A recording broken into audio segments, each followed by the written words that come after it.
Hey everyone, welcome back to Beekeeping with Natalie, or welcome to if you are new.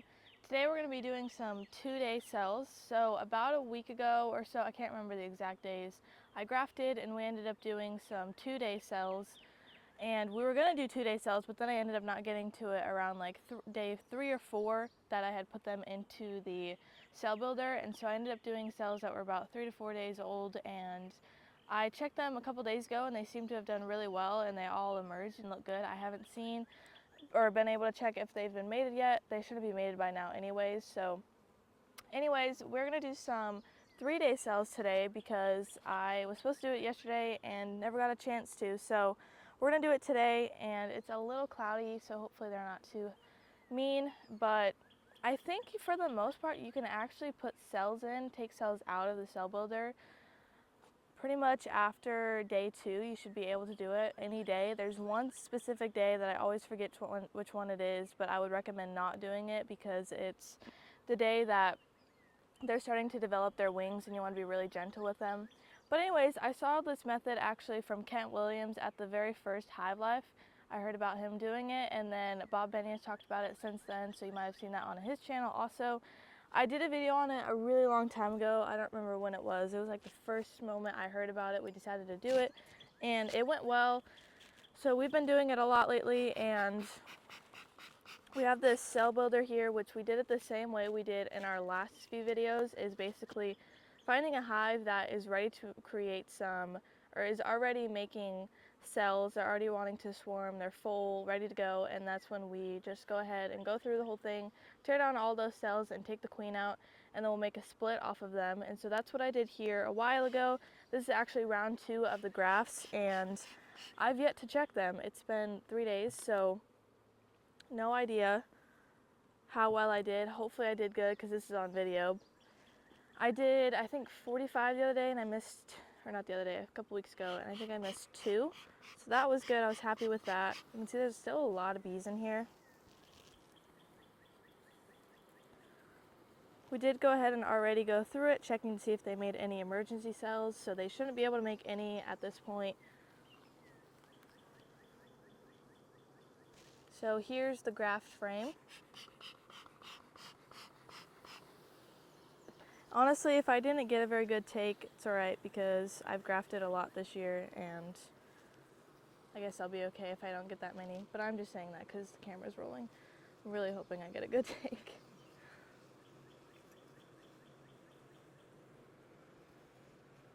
Okay, so far so good. Wow, these look great actually. There's a ton of royal jelly in these.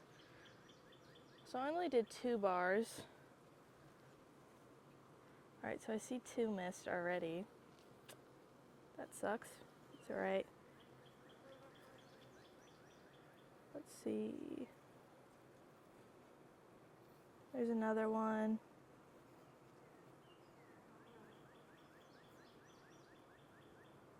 Alright, so it looks like I missed 3, which usually I actually got a 100% take last time I did 2 bars. So I was hoping I would get 100%, but I didn't this time, so that's alright. Can't always get a good take, but like, I'm gonna set this down. This one right here, that entire cell is just full of royal jelly. So those look good. Sometimes it's just different. Sometimes they'll do some cells that are just covered in royal jelly and it's super thick, and then other ones, like the last round that we had, it really wasn't that thick. There wasn't a whole lot of royal jelly in there, but they did just as good. So not saying it doesn't matter, but it definitely that is different every time. The second round seems to do the best on these kinds of cell builders. The first one's usually a little iffy, but still does really good. The second one's always the best. Third one is usually pretty good, just not as good as the second one though. So anyways, what I'm going to do is pull some of these cells out.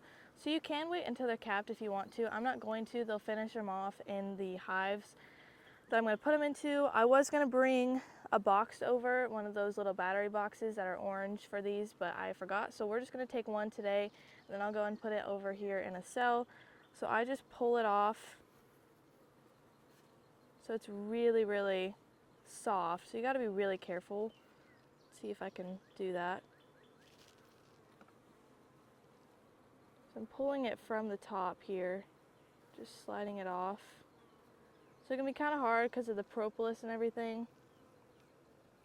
So yeah, that's just full of royal jelly. Can you hold that? Thank you. I'm just gonna take one for now. The other day when I did, so that is thunder. I was wondering if that was thunder or a plane earlier. I was pretty sure it was a plane, but I'm guessing that's thunder because that sounds like it's right above our heads. This happened last time I was in this hive. There was thunder right there, and then all of a sudden it started pouring, and I had like 3 hives open, so I had to quickly close them up. But anyways, guess we'll have to do this fast. Let's walk over to a hive that is queenless. Let's go over here. We've kind of got hives just everywhere right now, and then we've got ladders just in the way just because there's a swarm right here multiple times. Let's see. I'm gonna do this apamate box over here. I think I actually pulled a split off of them. We've been making splits off our splits because they're so insane right now and they just build up so much. But I know these girls are queenless because I pulled the queen out so that we could sell her because she was mated and ready to go, and so I pulled her out. So I know they're queenless for sure. It's only been like a day or two, so I'm not going to go through and tear down those emergency cells that they made. But if you have a hive that has been queenless for a while, a couple days now, like 5 days at least, I would go through just to tear down some of those emergency cells that they made. So I'm going to pull these feeders off a little bit. So you can see they only have a few frames in here because I made a split off of them. I think I only got one split, but they still did pretty good. So it was a nice healthy split. I think like at the beginning of the year we tend to do some really strong splits, and then this time of the year when we've got somewhat of a flow on, we don't really do that strong of splits. It'll only be like a 2-frame split, something really light. So right here is where the brood's at, right here in the middle. Oh, there's already a cell in there. Oh, whoops. You know what? I think these girls already got a cell from last time. Let's find out, I guess. So it looks like she emerged. Yep. Well, these were the, I guess it's just confirming that the 4-day cells did work because she clearly emerged out of there and looks good. I'm not going to go hunting for her because she's definitely a virgin. Might not be able to see that. The camera's not working. I'm just going to throw that over there. I'll pick it up later. I'm not going to go hunting for her, like I said, because she's a virgin and I don't like to mess with those because sometimes they'll just fly right off of the frame and it's super exciting. So I'm not going to mess with that. I think we talked about kind of being really, really gentle with these cells and not touching them at all until day whatever, till they're capped, ready to go, almost emerge. But really, you can kind of mess around with these cells and they'll be just fine. Like Corey Stevens, watching him open the cells, look at it, put it right back in, and then emerge and be perfectly fine. It's crazy. So anyways, just thought I would put a cell in here, but I'm not finding one. So I'm not 100% sure which ones need cells anymore. I think all of them are going to be on the other side of the yard, so I'm not going to check those. But let's actually just open up this lid. I wanted to show this also. So this split came out of a split this year. So this is a split that we made that went into a 10-frame box because they were so full. And so I pulled a split off of them. Just wanted to see how they look. So you can see it's not that big of a split, but they'll do just fine because of the flow that we have on. They're gonna do really well. And so we're running out of boxes, so we're dealing with these whatever I can find. So here's another one, see if she came out. So it looks like she did emerge out of there. Again, it might be hard to see, I don't know. Out of the way. Well, she definitely did come out of there, so that's good. Sometimes I'll go through and check them to see if they emerged, and if they didn't, then I'll go ahead and put another cell in, because you'll be able to tell, and sometimes you can see her down in there dead.